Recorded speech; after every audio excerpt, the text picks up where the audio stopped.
నమస్కారం, eagle I ఛానల్కి స్వాగతం. కాంట్రాక్టర్ల బిల్లులు చెల్లింపుల విషయంలో ప్రభుత్వం అలసత్వం వహించడం వలన కాంట్రాక్టర్లు పూర్తిగా ఆర్థిక ఇబ్బందుల్లో కూరుకుపోతున్నారని, కనుక 13 నెలలుగా పెండింగ్లో ఉన్న 400 కోట్ల రూపాయలలో కనీసం 6 నెలల బిల్లులైన వెంటనే చెల్లింపు చేయాలని, ప్రభుత్వం నిర్వహిస్తున్న నిధి పోర్టల్లో జీవీఎంసీకి మినహాయింపు ఇవ్వాలని, అంతేకాకుండా వారి యొక్క ఇతరత్రా డిమాండ్లను తక్షణమే పరిష్కరించవలసిందిగా greater Visakhapatnam municipal corporation contractors welfare association ఆధ్వర్యంలో స్థానిక రామ్నగర్లో ఉన్న జీవీఎంసీ మెయిన్ ఆఫీస్ బిల్డింగ్ లో నిర్వహించిన మీడియా సమావేశంలో ప్రభుత్వాన్ని కోరారు. ఈ సమావేశంలో ఆ association president PVV Nagaraju, honourable president T Veerareddy, general secretary M Sanjeevareddy, vice president G Simhachalam, organising secretary M Ramesh, treasurer S Srinivasarao, joint సెక్రటరీలు B Krishna, K Appalanaidu, joint treasurer M Ravikumar మరియు ఆ అసోసియేషన్ మెంబర్లు తదితరులు పాల్గొన్నారు. ఈ సందర్భంగా ప్రెసిడెంట్ పివివి నాగరాజు మీడియాతో మాట్లాడుతూ, నిధి పోర్టల్ అని ఒకటి ఉంది సార్ గవర్నమెంట్, దాంట్లో అప్లోడ్ చేస్తే గవర్నమెంట్ ద్వారా మాకు రావాల్సిన బకాయిలు ఉన్నాయంటే ఇంచుమించే 60% అమౌంట్ గవర్నమెంట్కి వెళ్తుంది, 30-40% ఇక్కడ ఉంటుంది సార్. ఈ 60% నిధి పోర్టల్ నుంచి మాకు రావాలి. దాంట్లో నుంచి కూడా నిధి పోర్టల్లో కూడా వీలవట్లేదు, రావట్లేదండి. దానివల్ల పేమెంట్లు పెండింగ్ అవుతుంది సార్.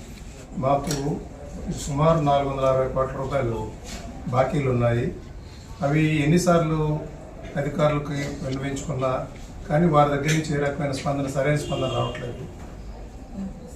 లాస్ట్ మంత్ 7వ తారీఖున కూడా ధర్నా చేయడం జరిగింది. చేసిన తర్వాత కూడా వారికి రిప్రజెంటేషన్ ఇవ్వడం జరిగింది. దానివల్ల కూడా మాకు సరైన స్పందన రావట్లేదు. కాంట్రాక్టులు ప్రతి ఒక్కరూ ఆర్థికంగా చితికిపోయి ఉన్నారు. అందువల్ల పనులు కూడా డబ్బులు లేకే చేయలేని పరిస్థితి వస్తుంది. 6 నెలలు బిల్లు లేకపోతే మాత్రం కాంట్రాక్టర్లు ఆటోమేటిక్గా మా ప్రమేయం లేకుండానే టూల్ డౌన్ అయిపోతుంది. అది కొన్న పరిస్థితి, ప్రస్తుత పరిస్థితి. తదుపరి జనరల్ సెక్రటరీ ఎం సంజీవరెడ్డి మాట్లాడుతూ, ఈరోజు మేము చాలా ఇబ్బందుల్లో కూరుకుపోయి ఉన్నామండి. ఈ ఇబ్బందుల్లో ఉండడం వల్ల మేము ఈరోజు రోడ్ ఎక్కాల్సి వచ్చింది. మేము ముఖ్యంగా మాకు ఏంటంటే 460 కోట్ల పైచీలకు బకాయి బిల్లులు గత 13 మాసాలుగా మేము ఇబ్బంది పడుతున్నామండి. మా గౌరవ మంత్రి గారు నారాయణ గారు తన ప్రమాణ స్వీకారం చేసిన కొత్తలో మాకు జీవో 75 ఒకటి తీసుకొచ్చారండి. ప్రత్యేకంగా ఎక్కడ నిధులు అక్కడే వాడే విధంగా పంచాయతీలకు కానీ మున్సిపాలిటీలకు కానీ ఎక్కడ నిధులు అక్కడే వాడే విధంగా వారు మంచి నిర్ణయం తీసుకొని ఆ జీవో 75 ఇచ్చారు.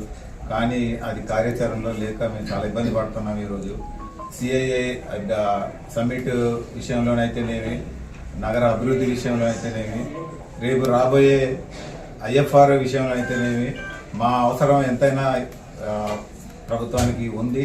దయచేసి ప్రభుత్వం మా అవసరాలని గమనించి మాకు ఎట్టి పరిస్థితుల్లో ఒక 6 మాసాల బిల్లు ఇప్పించినట్టయితే మేము ఫర్దర్ వర్క్ చేయడానికి అవకాశం ఉంటుందండి. లేదో మేము చాలా ఇబ్బంది పడుతున్నాం. చిన్న చితక కాంట్రాక్టర్లు చాలా ఇబ్బంది పడుతున్నారు. మేము కొంతమంది అప్పులు తీసుకొచ్చి పెట్టగల స్థితిలో ఉన్నాం, కానీ మిగతా వాళ్ళు అసలు అప్పు తేలేని పరిస్థితిలో ఉన్నారు. కాబట్టి ప్రభుత్వం దయచేసి మా యందు దృష్టి పెట్టి మాకు అతి త్వరలో మా బకాయి బిల్లులు చెల్లించాలని మీ పత్రికా ముఖంగా, మీ మీడియా ముఖంగా మేము ప్రభుత్వానికి తెలియజేస్తున్నాం. మాకు కావాల్సింది మేము పెట్టిన డబ్బులకి మాకు రిటర్న్ వస్తేనే కదా మళ్ళీ మేము ముందుకెళ్ళగలం.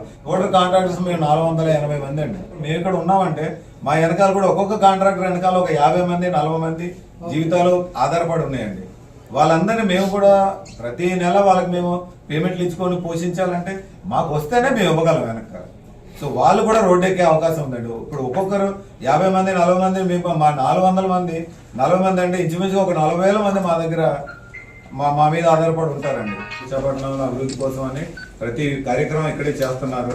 ఆ ప్రతి కార్యక్రమంలో కూడా మేము భాగస్తులమై మేము దాని డెవలప్మెంట్ దాంట్లో మేము చాలా కృషి చేసి మేము ఇచ్చేస్తున్నాం. కానీ ప్రభుత్వం నుండి మాత్రం మాకు ఎట్లాంటి ముఖ్యమంత్రి గారిని కానీ, మా మున్సిపల్ మినిస్టర్ గారిని కానీ, మా అధికారులు కానీ, మా కమిషనర్ గారిని, మా మేయర్ గారిని, వీళ్ళందరినీ మేము కోరేది ఏంటంటే దయచేసి మా యందు దయించి ఒక 6 మాసాలు మాకు బకాయి బిల్లులు చెల్లించినట్టయితే ఈరోజు మేము ఇంకా అత్యుత్సాహంతో మేము అభివృద్ధి కార్యక్రమంలో మేము పాల్పంచుకుంటామని మీ ముఖంగా మేము తెలియజేస్తున్నామండి. నిన్న మా కమిషనర్ గారిని, మా గౌరవ మేయర్ గారికి మేము మెమరాండం ఇవ్వడం జరిగిందండి. మేము రాబోయే ఒక వారం రోజుల్లో మాకు మీరు ఏదో ఒక అవకాశం చూపి మాకు పేమెంట్ రిలీజ్ చేయనట్టయితే మేము డిసెంబర్ 1వ తారీఖు నుండి సమ్మె చేయడానికి మేము డిసిజన్ తీసుకున్నాం. మా సభ్యులందరూ నిర్ణయం తీసుకున్నామని మేము ఇంటిమేట్ చేయడం జరిగింది. తదుపరి ఆర్గనైజింగ్ సెక్రటరీ ఎం రమేష్ మాట్లాడుతూ, ప్రస్తుతం మా యొక్క కాంట్రాక్టుల పరిస్థితి అగమ్యగోచరంగా ఉందండి.